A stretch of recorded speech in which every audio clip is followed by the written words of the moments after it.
Good day, folks. This is Greg Judy at Green Pastures Farm. I'm up here waiting on a dog customer, Sugar's new owner, and she's going to a flock of sheep in Kansas, and she's going to make an awesome guard dog for that fellow. And we've got 4 other guard dogs. We didn't need her, and so that is we started her as a puppy, and we'll be getting another puppy to replace Sugar. And that's something people ought to be looking at if you got a trained guard dog. And it's a good one, and you can put a weaned puppy in there with it. That older dog, in most instances, are going to show that puppy kind of what to do and what not to do. And with a little training from yourself, not letting the puppy do stupid things like chase sheep, bite them, whatever, harass them. In about a year, you've got a pretty good guard dog. And Sugar's 2 now, and she is unbelievable. I mean, she is aggressive toward predators. She barks all the time. She's just on top of it. Beautiful dog. We've got her fixed, and so you don't have to worry about her getting bred. She's broke to hot wire, the whole 9 yards. This guy really got a good deal on her, and yeah, he's got predators, and they're killing the sheep. Doesn't take too many dead eating sheep to pay for a good guard dog. But I wanted to cover another topic. We get a lot of people, that video I posted on the water, and people go, why can't you just plug in a heater and stick a heater in that tank?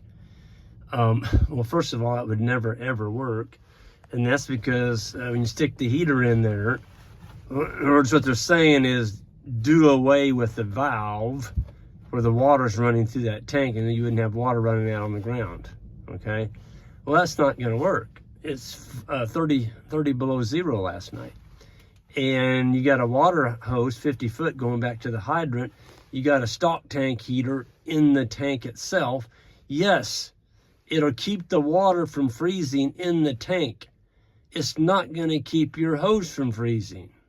You got 50 foot of hose out there, and it's not flowing because you don't want any water running out of the tank. So the only time that water flows is when a cow or a bull goes up there to drink. In the middle of the night, they're not doing that. They're laid up. They're down in the cedars. They're out of the wind. They're staying warm. They're not going to walk up there and get them a drink in the middle of the night. And it only takes about 20 minutes in this 30 below weather. I'm not sure it'd take 20 minutes. It may only take 5 minutes. Folks, the water coming in that valve is 50 degrees. Okay, that's what our ground temperature is coming from the water line water. So this is the same water we're drinking in our house. We've got 300 head right down the road here on Gary's, our new farm. And Isaac's taking that bunch. I'm doing the bull bunch. It's never froze. On a 50-gallon tank with an overflow on it, it has not froze. And he doesn't even have any insulation on his hose. I've got insulation over at the bulls, but I don't have the cedars and the cover that he does. He's got a lot more cover over where the cows are than where I'm at. But anyway, it doesn't matter. If you got snow, just shovel some snow up on the hose. Snow is a really good insulator. You get about a foot of snow shoveled up on top of your hose, and then let it run. That snow is not going to keep that hose from freezing if there's not some flow constantly coming through it. Okay? So the tank heater thing, somebody said, well, why can't you just put a hose heater on? I guess there's hose heaters that you can put over the hose that RV people use. Folks, there's no electricity. There's no electricity at either of these farms. You're back in the middle of the Tules. I mean, there's no electricity. So that's out. I don't know, you just couldn't use something like that. But, the cattle and the bulls, the sheep are doing unbelievable. The boys moved them yesterday, and Isaac said, Greg, they're so fat. And as soon as they moved them, they went right through the snow. They just started digging in the snow.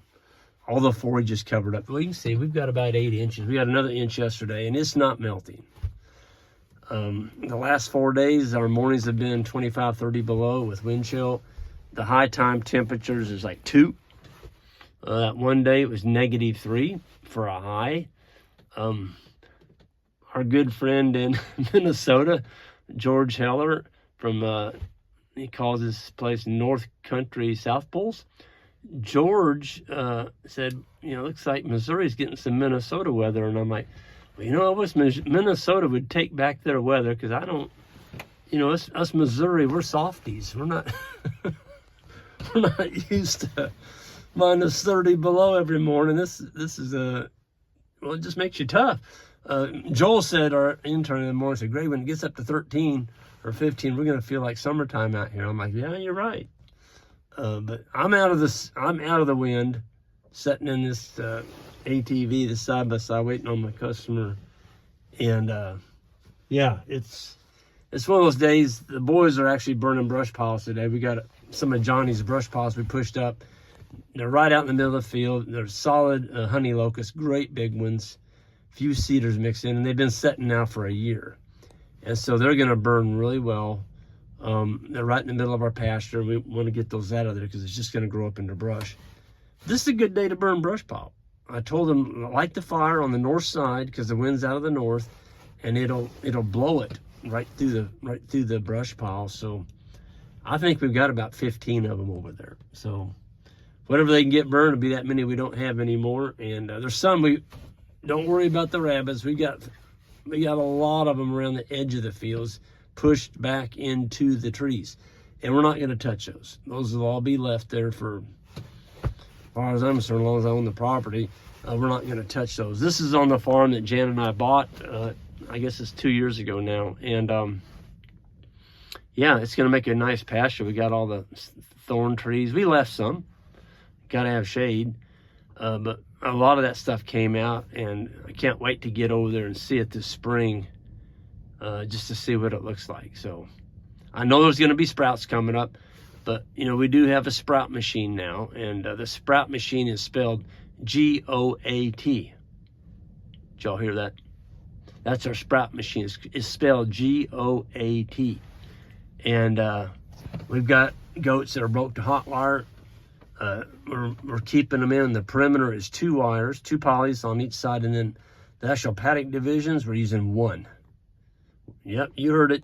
1 wire, 8,000 volts, and them goats are staying there. They're staying with the guard dogs, and they're staying with the sheep. Now, if we get lazy and we don't move them goats, they may be getting some bad habits. They'll pick them up, and they may move themselves. But I tell you what, folks, when I'm seeing these goats do, I'm thinking we're going to get more goats. When you can control them. Now, they've got to come from the goats we have, and that line that Sean started, I think that he's got it. He's got the right breed. It's the Kinko crossed with a Spanish cross, and these goats stay in. Because from the time they're little guys, he's had them on hot wire. So basically, pretty much trained when we get them. And yeah, I never did really care for goats because I couldn't keep them on the property. But it's a show. It's a show changer.